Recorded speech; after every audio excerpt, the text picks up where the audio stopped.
They blocked her driveway every single day for 6 months. She begged, she pleaded, she threatened legal action. They laughed in her face and called her dramatic. Now their precious luxury cars look like rolling disco balls at night, blinding other drivers and attracting police attention from 3 blocks away.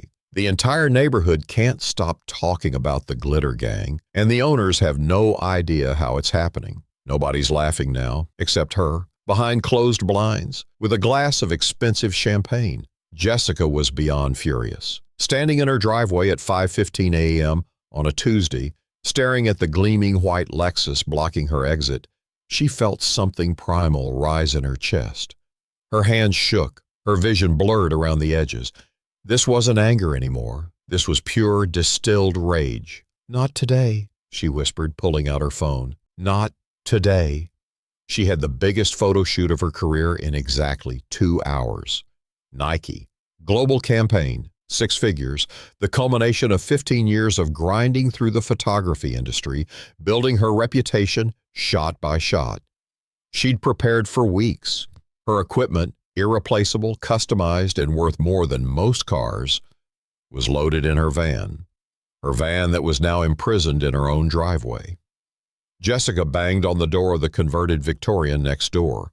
The massive house had been split into luxury apartments 6 months ago, and it had ruined her life ever since. The new tenants treated the entire street, including her clearly marked private driveway, as their personal parking playground. No answer. She knocked harder, pounded really. The door swung open. A man in his 30s with bedhead and designer pajamas glared at her. "Do you have any idea what time it is?" he hissed. "Your Lexus. Move it, now." Jessica's voice was deadly calm. "Jesus Christ, it's not even 5:30. He rubbed his eyes. "Can't this wait until a decent hour?" Jessica stepped closer. "I have a major client waiting. My career depends on this shoot. Your car is blocking my driveway." "Again." "Fine," he sighed dramatically. "Let me find my keys." He disappeared inside for 12 agonizing minutes. When he returned, he strolled slowly to his car, coffee in hand. "You know," he said, taking a leisurely sip, "there's really limited parking around here. You should consider yourself lucky you have a driveway." "Lucky?" Jessica's voice cracked. "It's my driveway, that I own, that I pay taxes on." He shrugged, sliding into his leather seat. "Sounds like a you problem. Maybe get up earlier if it's such a big deal." As she watched him drive away, something inside Jessica broke. The final thread of patience snapped. She missed the Nike shoot. They gave the contract to someone else. $50,000 gone. Years of relationship building wasted, all because some entitled neighbor couldn't be bothered to park legally. That evening, Jessica discovered 3 cars blocking different parts of her driveway. A dinner party was happening next door. Laughter spilled from open windows. Classical music, the clink of expensive glasses. She knocked. A woman in her 40s answered, pearls gleaming against her black dress. "Yes?" One perfectly shaped eyebrow raised. "3 of your guests are blocking my property," Jessica said flatly. The woman sighed theatrically. "We're hosting the hospital board. Very important people. Surely you understand." "What I understand is that I can't access my own driveway. Again." "Look, darling," the woman lowered her voice. "They'll leave in a few hours. Can't you just take a walk or something? Make the best of it?" From inside, a man called out, "Who is it, Margaret?" "Nobody important," she called back, barely turning her head. Then to Jessica, "We're having Dover sole. Very delicate timing. I need to get back." She closed the door in Jessica's face. Jessica stood there, stunned. Did that actually just happen? She tried everything over the past 6 months. Polite notes, not so polite notes, calling towing companies who never showed up, reporting to police who claimed it was a civil matter, installing no parking signs that mysteriously disappeared overnight, even applying for a city-painted red zone, which was denied due to insufficient hardship. That night, Jessica couldn't sleep. She paced her home studio, mind racing, surrounded by her award-winning photography equipment that was becoming increasingly useless.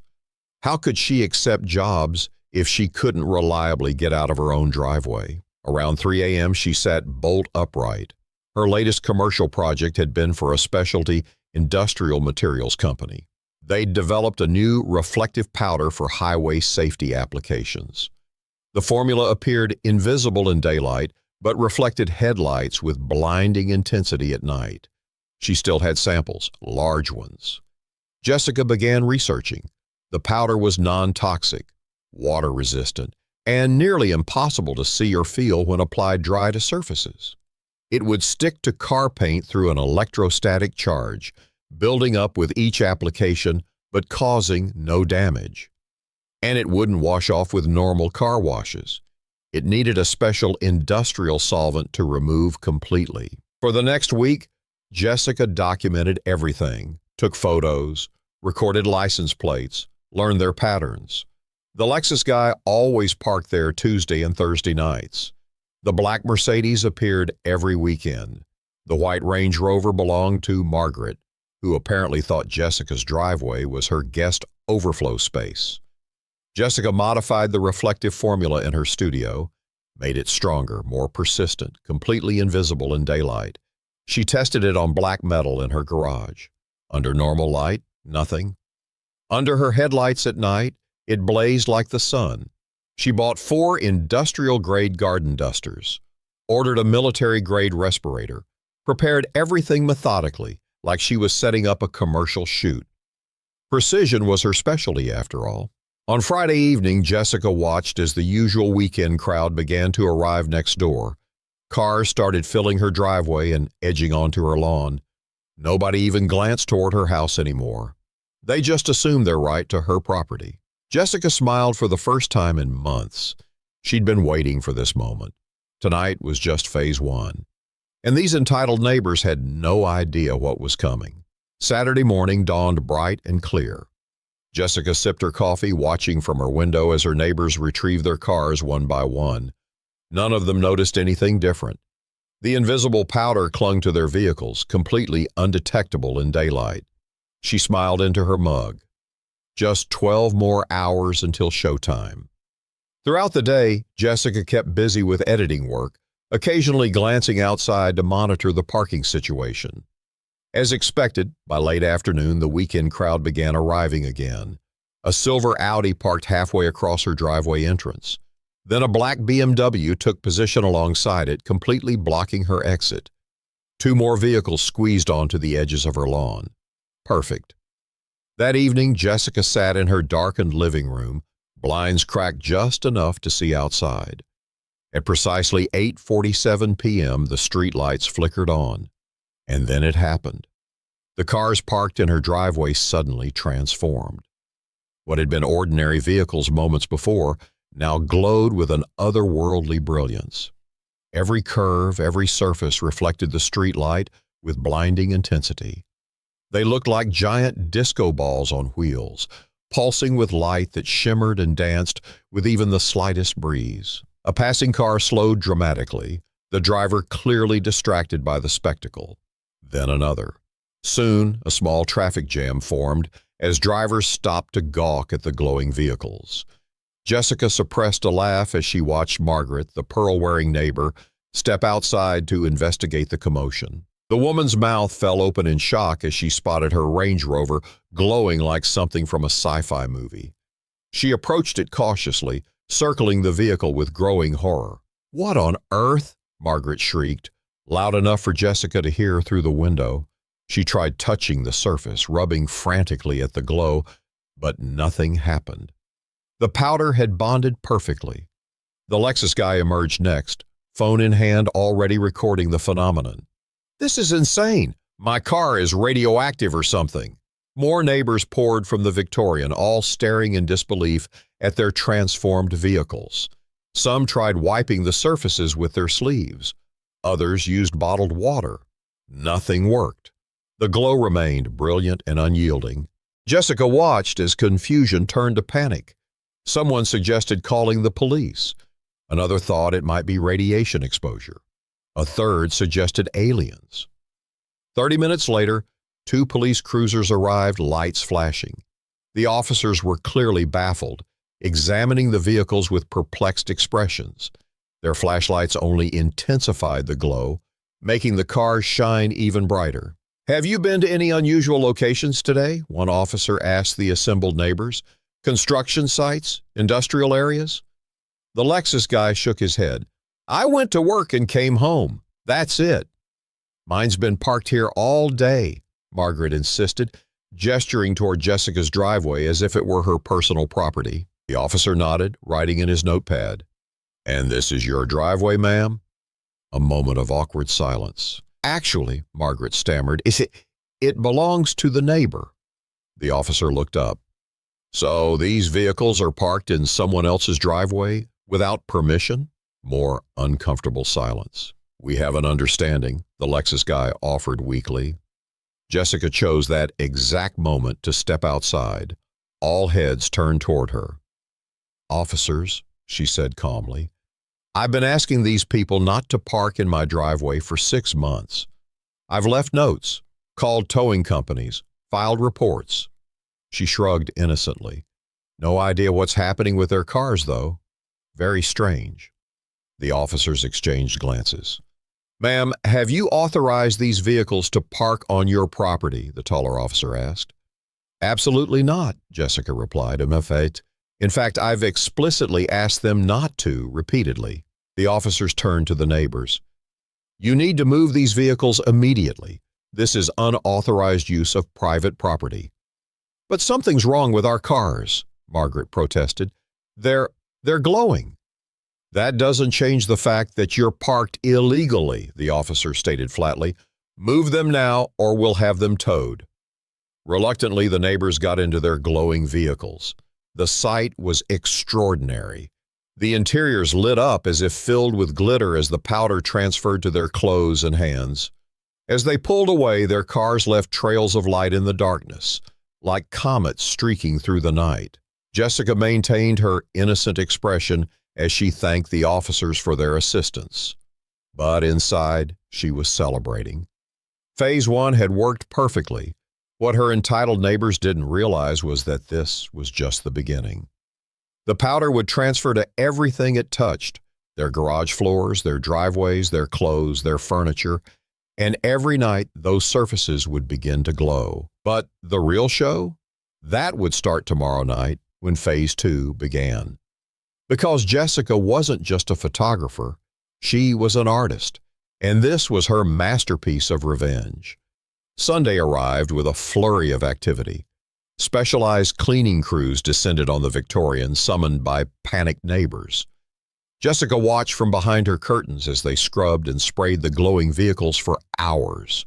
The crews left looking confused, having made almost no difference. The powder remained stubbornly embedded in the microscopic imperfections of the paint. By evening, whispers had spread throughout the neighborhood. People drove by slowly, hoping to glimpse the ghost cars after dark. Some even parked legally down the street and waited, phones ready to record. Jessica smiled as she prepared Phase 2. This batch of powder had something special added, a compound that intensified under direct light. The more they tried to clean it off with headlights, flashlights, or spotlights, the more brilliant it would become. At dusk, she noticed the neighbors had parked on the street, leaving her driveway conspicuously empty. A small victory, but Jessica wasn't finished. They needed to understand the consequences of entitlement. That night, she deployed the enhanced powder near their new parking spots, just a light dusting on the sidewalk and curb where they'd have to walk. By morning, they'd track it into their homes, their workplaces, their cars. The contamination would spread exponentially. Monday evening brought the first real consequences. A frantic pounding on Jessica's door around 9 p.m. revealed the Lexus guy, his face a mask of desperation. "Please," he begged, "you have to help us. I was pulled over 3 times today. The police said my car is a traffic hazard. It's blinding other drivers." Behind him stood Margaret, looking decidedly less polished. "My husband was escorted out of a board meeting," she said, voice trembling. His suit started glowing during the presentation. Everyone thought it was some kind of protest stunt. Jessica leaned against her doorframe. That sounds really challenging. How can I help? You know what's happening, the Lexus guy accused. This started after we parked in your driveway. Jessica raised an eyebrow. So you admit you were repeatedly parking on my property without permission? They exchanged uncomfortable glances. Look, Margaret said, dropping her voice. We're sorry. We shouldn't have parked there, but this has to stop. My daughter can't go to school. Her backpack lights up like a Christmas tree. Our house is contaminated. Even our dog glows. How terrible, Jessica replied evenly. Have you tried professional detailing services? We've tried everything, the Lexus guy exploded. 3 detailing services, industrial cleaners, even that weird stuff they use for crime scenes. Nothing works. Jessica nodded sympathetically. That must be incredibly frustrating. Almost as frustrating as not being able to use your own driveway for 6 months and losing a $50,000 client because someone blocked your vehicle. The statement hung in the air between them. What do you want? Margaret asked finally, her voice hollow. I want what I've always wanted, Jessica answered. Respect for my property and compensation for my losses. Tuesday morning, Jessica received a hand-delivered envelope containing a certified check for $50,000 and a signed contract from all 8 residents of the Victorian. The agreement acknowledged her exclusive rights to her driveway, promised never to park there again, and included substantial financial penalties if violated. That evening, Jessica left her porch light on, a signal that she was ready for the final phase. The neighbors arrived together, standing awkwardly in her living room, their clothes subtly illuminating the space despite the bright overhead lights. As promised, Jessica said, placing a set of large bottles on her coffee table, this solvent will remove the reflective powder. 1 application for cars, 2 for fabrics, 3 for porous surfaces. It may take several days for the effect to completely disappear. They grabbed the bottles like drowning people reaching for life preservers. The Lexus guy paused at the door. How did you do it? The powder thing? Jessica smiled. I'm a professional photographer. I understand light better than most people, and I document everything, including 6 months of you parking illegally on my property. She shrugged. Useful evidence should anyone consider challenging our new agreement. They left quickly after that. Over the next week, the glow gradually disappeared from the neighborhood. The traffic slowed as the spectacle faded. Life returned to normal, except for one significant change. Jessica's driveway remained completely, gloriously empty except for her own vehicle. A month later, she received a call from Nike. They'd seen her recent automotive light painting photography series, secretly composed of the glowing cars, and wanted to discuss a new campaign. The contract would be worth twice what she'd lost. As Jessica hung up the phone, she gazed out at her clear driveway and smiled. Some people learn respect through kindness, others through conversation, and the truly entitled ones learn only when their actions finally, spectacularly, come to light. What do you think? Was Jessica too harsh, or did these entitled neighbors get exactly what they deserved? Hit subscribe to see more stories about creative justice in action, and leave a comment below if you've ever dealt with parking nightmares of your own. Sometimes the best revenge isn't just getting even, it's getting ahead.